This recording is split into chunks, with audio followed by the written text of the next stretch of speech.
All right, today we have on Bruce Morgan, former athletic trainer for the San Jose Earthquakes. This interview is about the growth of the MLS and just Bruce's various roles and positions that he's held with soccer and just in the medical profession as well. Bruce, welcome to the show. Thank you. It's great to be with you.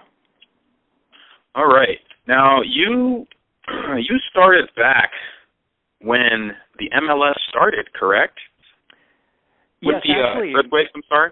Yes, actually my original involvement with professional soccer predates Major League Soccer. I began working in professional soccer with the prior incarnation of the professional game, a league called the Western Soccer League, which then morphed into the American Professional Soccer League, and then, like so many before it, became defunct. But my first experience actually goes back to a team called the San Francisco Bay Blackhawks. Okay. How did you get started in athletic training? Well, I guess my interest in medicine goes back to my childhood. My father was an X-ray technologist and would speak about his experiences at the dinner table, and my interest, I think, grew out of that. I was always interested in sports in addition, and I felt that athletic training was the best way to bring together my vocation and avocation.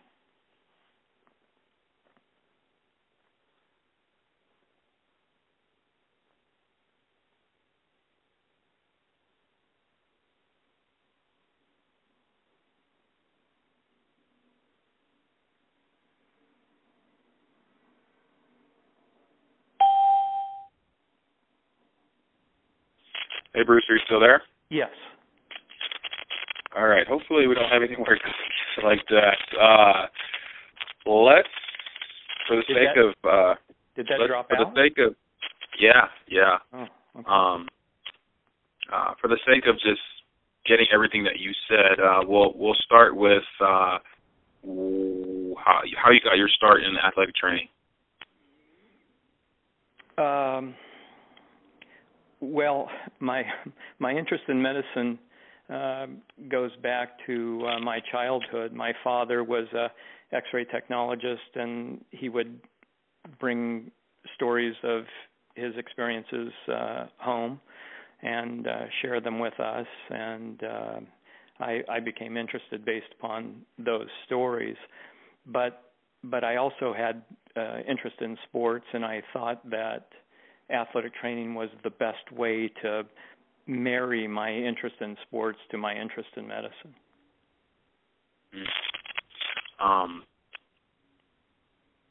So you started off saying at the beginning of this interview, you were actually an athletic trainer with previous professional soccer incarnations before the clash, the earthquake. Take us back to, is it 1996? Take us back to then as far as soccer in Northern California, but just soccer in general. Was this something that you saw as a viable league? Did you see the MLS? Is it being something that would, let's just say, grow, maybe not mushroom, but grow into something that would stick? Well, it's interesting. My thoughts about it were quite honestly mixed. I saw it in 1996 that the ethnic mix in America was right to support the game, that there were enough people from other corners of the globe where soccer was a passion, people that had come and become naturalized citizens or moved to the United States to start their lives anew and brought that passion for soccer with them. And so it was based upon my perception of the the ethnic mix in America here that I felt that soccer, that Major League Soccer, had a great chance to succeed. Having said that, I remember prior to the start of the '96 season, I was listening to a local sports radio program, and one of the hosts of the program was a soccer hater from way back, and he predicted the early demise of Major League Soccer. He thought that this was another flash in the pan, another league that would last a couple of few years and fail as other leagues had. So, how was it? What was it like? Whether from the players or the team's perspective, if you will, or just when you would travel for games and just setting up training regimens of off-season, regimens as well. What was it like just the first couple of seasons? Was it something where you felt like, hey, have fun because this might not last, or was it more so just, hey, this is cool, this is soccer, this is what I've been doing? Were there any tangible, or I guess any intangible signs or things that you were seeing, like, wow, this is actually pretty cool. What's starting to happen here? Well, when I first became involved, it was with an eye towards staying with this indefinitely. I felt that the league was going to be successful, and certainly the league had done its homework, in my estimation. They'd put all the right pieces in place to allow for the growth and ultimate success of the league. If you look at it now compared to where it was in 1996, it's light years ahead in every sense. It's hello?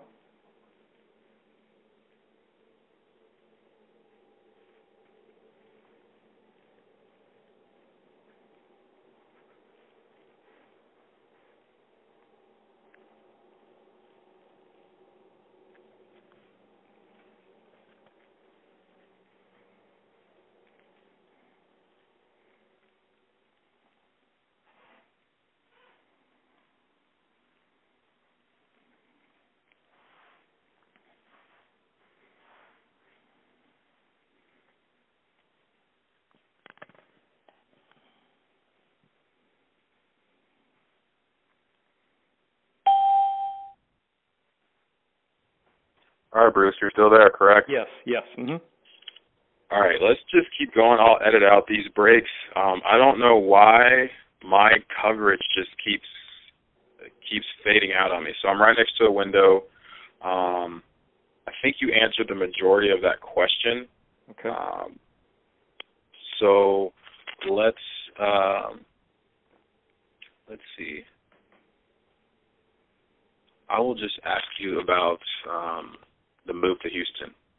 Okay, so I'll just set up the question and we'll just go from the end of my question. All right, so the first couple of years in San Jose, I don't know if they went to form or not, but the franchise relocated to Houston. How was that? What were some of the things that you saw, obviously in Houston, that kind of opened your eyes, but what was that like to have a franchise relocate?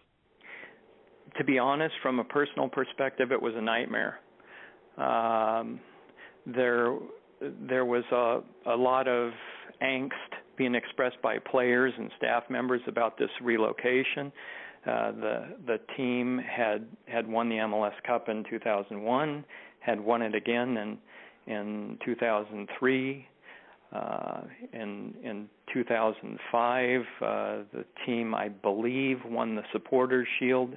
I mean, the team was doing all the right things on the field to warrant its staying in San Jose.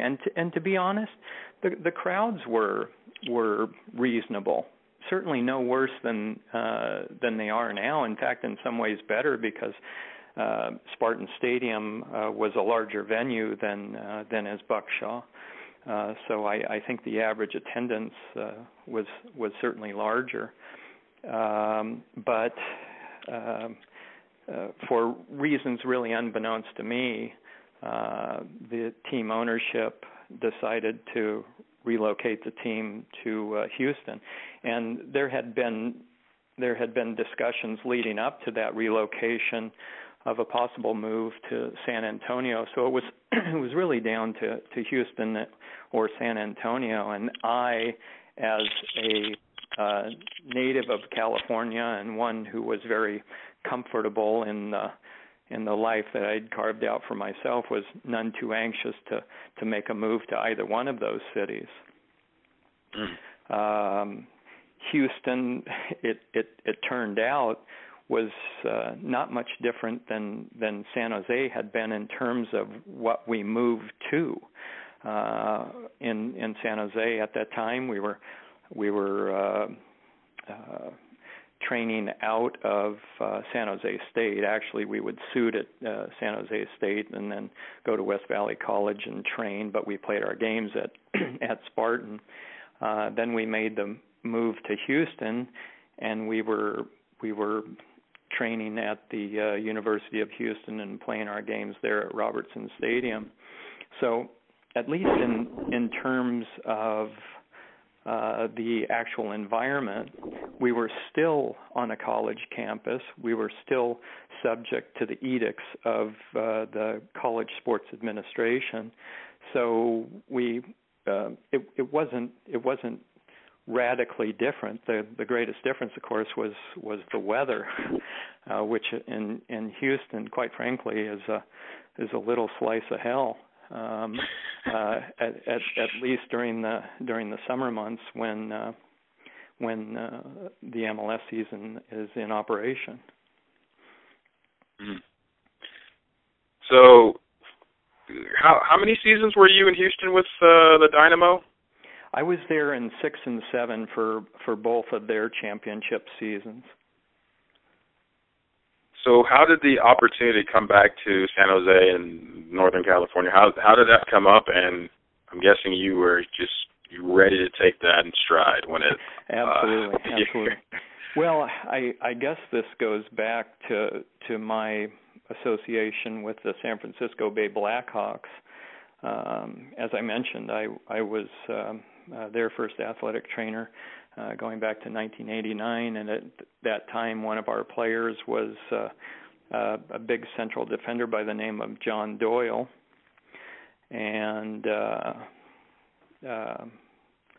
I worked with John as a young player, and again when Major League Soccer began play in '96, he retired after the 2000 season, but I stayed in touch with him, as I did with a lot of the first generation MLS players who came out, many of whom came out of the Western Soccer League and the American Professional Soccer League.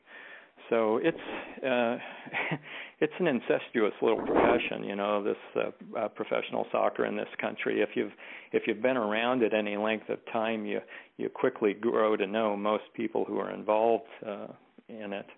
So John, of course, became the general manager for the San Jose Earthquakes when they returned to San Jose in 2008, and he offered me the opportunity to come back in the role as the head athletic trainer, and as you suggest, I was anxious to do so. Now, in spite of the moves, in spite of of it being a fledgling league, one of the things I found when I was researching you is that you had a streak that you were pretty fond of, as far as not missing games or practices. Well, how long was that streak? 17 years. 17 years, didn't miss a single practice or game. And I think I come by that honestly. Both my parents were hard workers, and I sort of adopted that work ethic. But I'm reasonably healthy. I'm not often sick, and when I am, I'm not sick enough to miss a day of work. So, and honestly, certainly during the early years of the league, if I didn't show up, there was no one else to do my job. There were no assistants, nobody else to help out in the event of illness. So you just like players are often asked to do, you suck it up and carry on. Yeah. Now, alongside with your role as athletic trainer for obviously the Earthquakes when they first started, and then the Dynamo, and then the Earthquakes again, you also served on various panels and boards. What was that like as far as let's start with the medical advisory board for the league. What was that like, and what was your take on that, I guess? Well, you know, to be honest, as often happens in sports, the last thing that's really given thought to is the medical component. When the league began, you know, everybody's lining up stadiums and practice facilities and drafting players and getting uniforms and all of that type of thing, which of course is necessary. But at some point it occurs to them, oh, by the way, we need somebody to attend to these players. And that was a bit of my experience with regard to the medical aspect of things at the start, is that it was a late add-on, and in some ways, from some people's perspective, a necessary evil. You know, you have to have people to attend to injuries, because injuries are going to occur. It doesn't matter what you do to prepare your players. When you push the body up to and beyond its elastic limit, if you will, injuries are going to happen. So you have to put people in position to attend to those injuries. So as part of those panels, myself and others helped to develop the policies and procedures manuals that guided the delivery of health care for athletes in Major League Soccer. So you're saying it was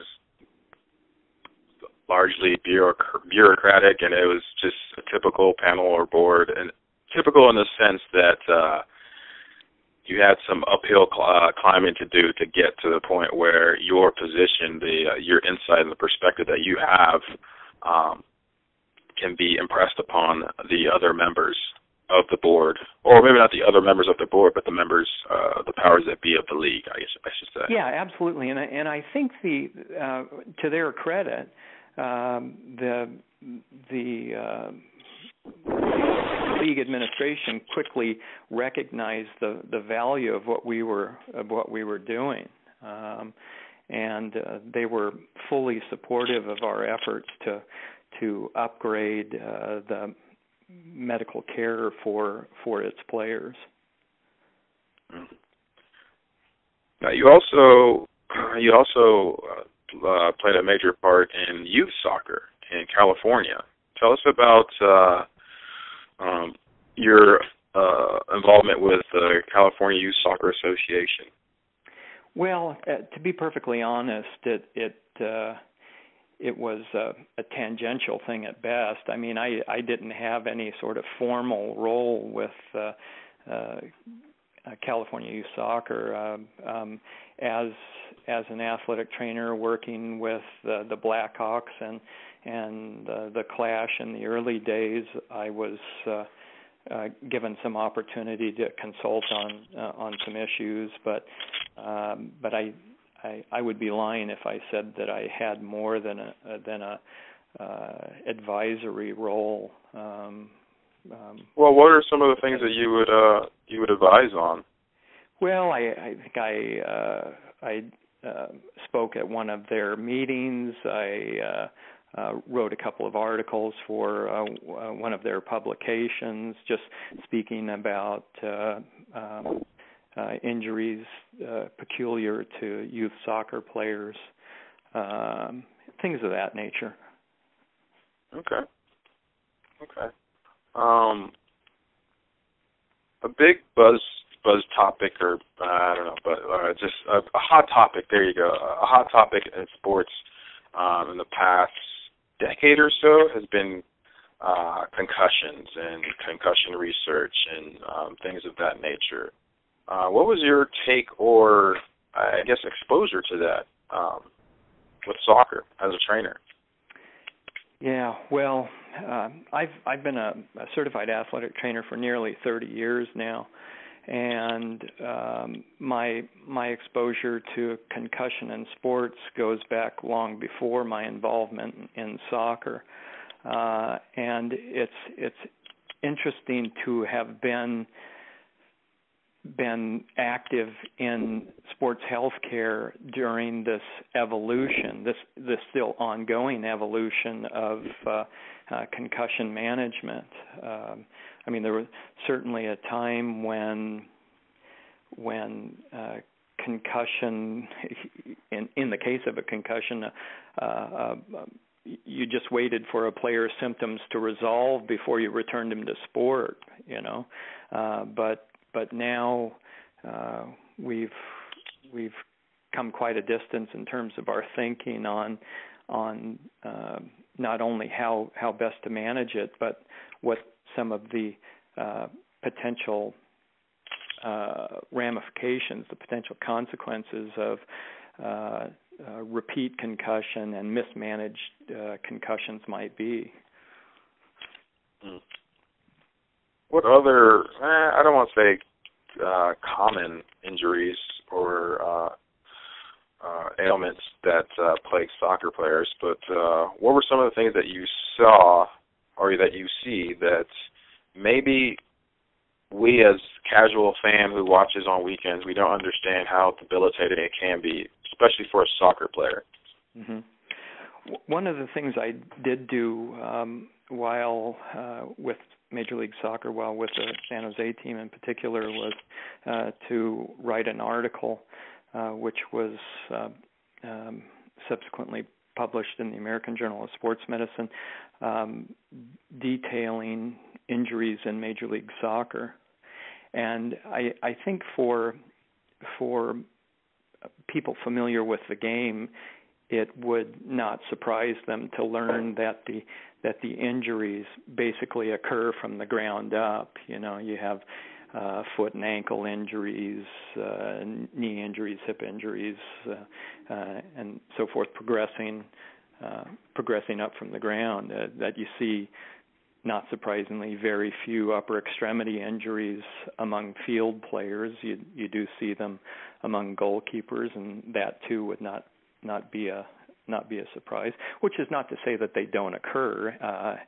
Hand and wrist injuries, awkward falls, shoulder separations and dislocations do occur in the game, but far and away the majority of injuries involve the lower extremity. Soft tissue injuries, hamstring injuries are a particular bane to the existence of athletic trainers. And this is a battle I fought with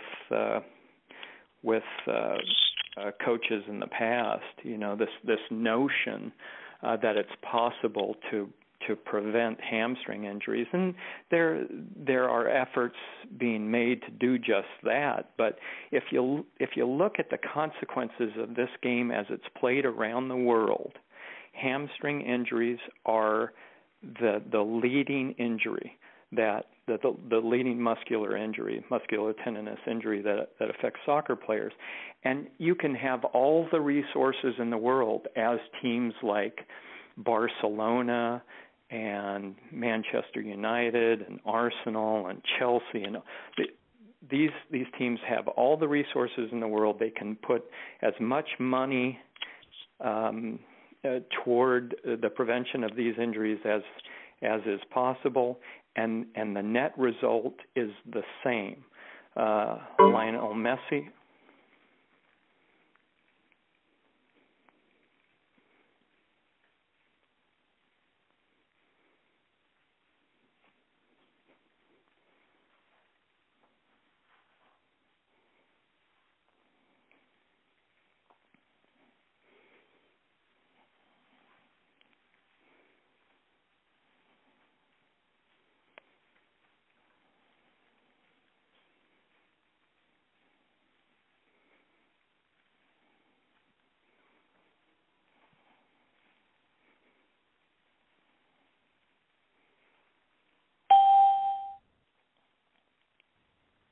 Hey, Bruce, you're still there? Yes.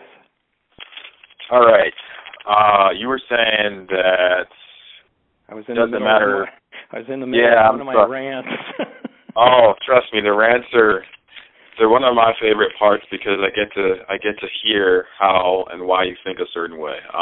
But you were saying how it doesn't matter about money or status of a club, whether it's Manchester United or Barcelona or whoever. Well, exactly. Hamstring injuries are going to happen. Yeah, some of the biggest names in the game have suffered the consequences of hamstring injury. Most recently, Messi missed several games this past season from a hamstring strain. And you can't tell me that teams like Barcelona aren't spending every available dollar to investigate or try to prevent these injuries from occurring. But it goes back to what I said about pushing the body beyond its elastic limit. That's what sports requires. Is particularly this game is that you push your body in some cases beyond its limit, and when you do so, hamstring injuries of all types are too often a consequence. Yeah, that's one of the things that I think we conveniently, I guess not conveniently, cognitive dissonance of athletes constantly push themselves. We ask them as fans, as coaches, as teams, we constantly ask them to push themselves to and past the limit for the good of the game and for the team and, their legacy. Yeah, so equally importantly, they ask that of themselves. So, exactly. Yeah. Yes. They're being paid to perform, and they understand that. But players like Messi aren't there for just a jog in the park. They don't succeed at the level that they have by just giving it a half effort. And that's true of every Major League Soccer player, every player that rises to the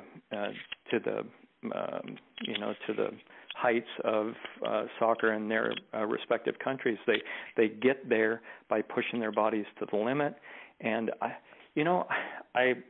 remember a time when I was a younger athletic trainer and being naive enough to think that no athlete under my charge will leave any worse off than when they came. But the truth is that if they spent any amount of time under my care, that they most likely suffered multiple injuries. And we always did what we could to put them in the best position to return to play, in an effort to prevent a re-injury. But injuries are going to occur. Anytime you step out between those lines, whether those lines are on a soccer field, a football field, a baseball diamond, a basketball court, injuries are going to occur. So when did you hang up the I don't know what athletic trainers the scissors, the tape cutting scissors? When did you hang them up? Well, last season was my last with the San Jose Earthquakes. Mm. What was that like? Did you know ahead of time that was going to be your last season? No, I should say that it wasn't something that occurred through my own choice. But that is part of what it is to be an athletic trainer in professional sports, is that you are at the whim, or you work at the whim of people who have no education in the area of medicine, and in many instances no understanding of injury. You know, it's not enough to have been a player and said, I had a hamstring injury, therefore I understand hamstring injuries. It's a much more complex issue than that. But ultimately, those people make the decisions about whether or not you continue, and that decision was made for me. It was not a decision I made for myself.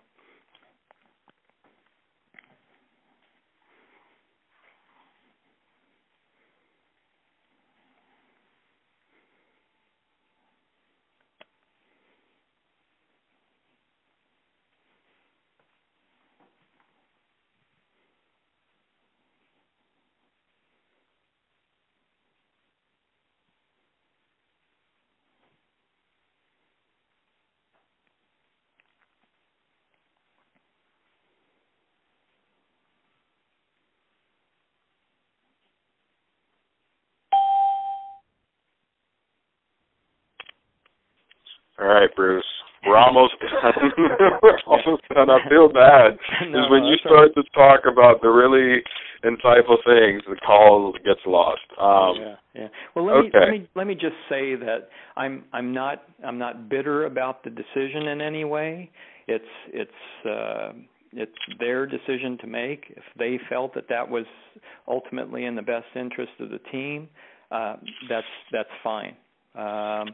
I'm still in touch with many of the players who consult with me on issues, and I try to help them out to the best of my ability, even though I'm no longer in the team's employ. But it's a difficult thing, you know. As I say, 17 years uninterrupted. You do it for a paycheck, but more you do it you do it because you develop an affection for these guys, you know. It's a bit of a cliche, but you've probably heard it said that people don't care how much you know until they know how much you care. And in my case, I always invested fully in my players. I should say there was maybe a small handful of guys that were a bit of a pain in the ass, and for them it's sometimes difficult. But the vast majority of players I invested myself fully in, and stay in touch with many of them. And well, I suppose enough said on that subject. Okay. So what now? What do you fill your days with now? You know, I've recently finished writing a book. It's a weight management, weight loss book. I'm not sure what I'm going to do with it just yet, but I've spent the last 6 months or so putting that together. And that's occupied the lion's share of my time. Okay. Is there any? Oh, well, I'm guessing you're still planning out the production line of the book. Yeah. It's pretty preliminary yet. This is the first book I've really written, and I've written articles for medical journals and things of that nature, but never a complete book. So I'm not exactly sure what the next step is with it, but I have it out, and it's being proofread and evaluated and so forth. So what becomes of it remains to be seen. But as I say, that's occupied a fair chunk of my time. Okay. And do you have any other projects that you see yourself attempting to do in the near future? Well, honestly, I've always enjoyed writing. I have a bit of an affinity for it, and I could see myself writing on other subjects in the future. I think that Such as will. What? I don't know that I want to get into it, but certainly things related to my past experiences. I'm an international traveler. I've been really all around the world to 30 plus different countries, and I'd like to write about those experiences. So I have a number of areas of interest. But I think that will depend upon what happens with this book, because if it doesn't generate revenue, then I'll have to pursue other options. Or even if it does, it would have to fill a big hole financially. Well, whatever. Yeah. Well, whenever you get the book or whatever other pieces that you write, definitely let me know. I like to read, and I like to.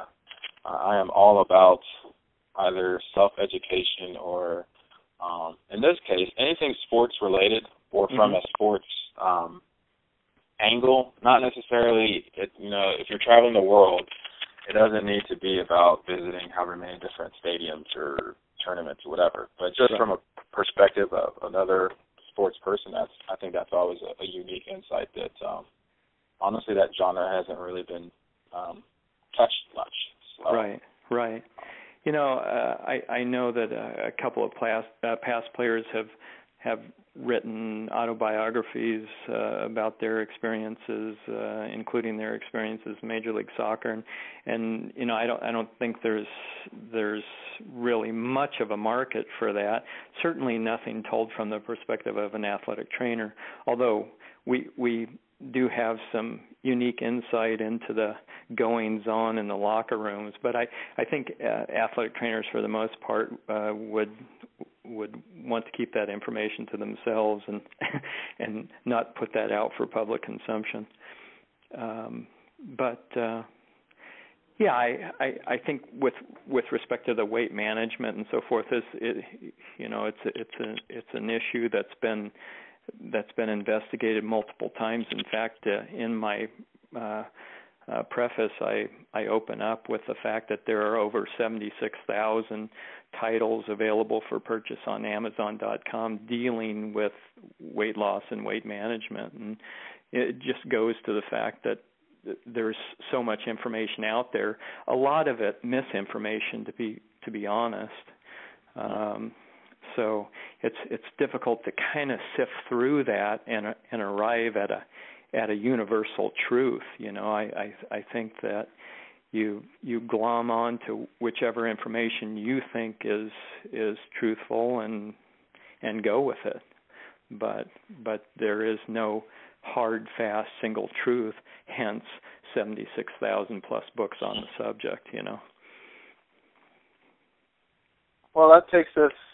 Before I even say the last question, that's cool. That's cool. Like I said, I've dabbled a little bit in writing, but I know that at the end of the day, it's something where you put your stuff out there and hopefully it gets traction. But definitely, there's nothing wrong with another voice out there on whatever the subject is. Right. But that's, right. Yeah, that's cool. Yeah. That is cool. So my last question is, you have a pretty unique, I want to say niche story. Athletic trainer, got to see the rise of the MLS. You've been around the world, like you said. You like to travel. You like California. You like where you're from.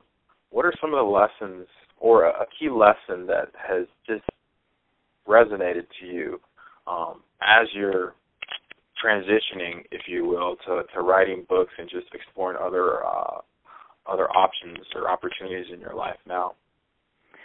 Wow, that's a heavy question. I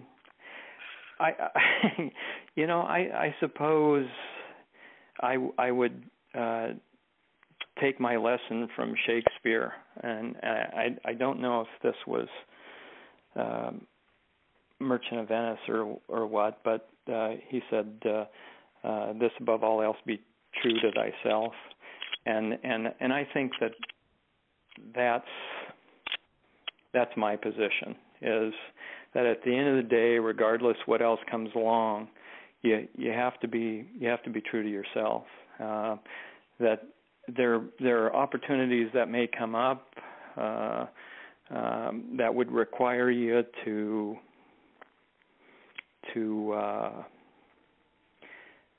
maybe become someone other than who you are, to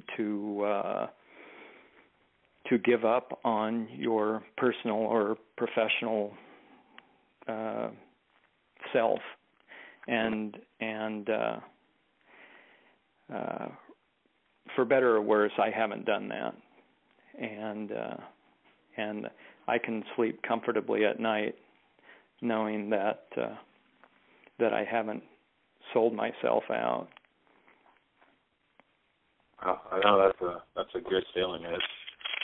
Sometimes it's a constant battle. Other times it's, I guess, discontinuous battles. But that's an honorable statement to be able to say.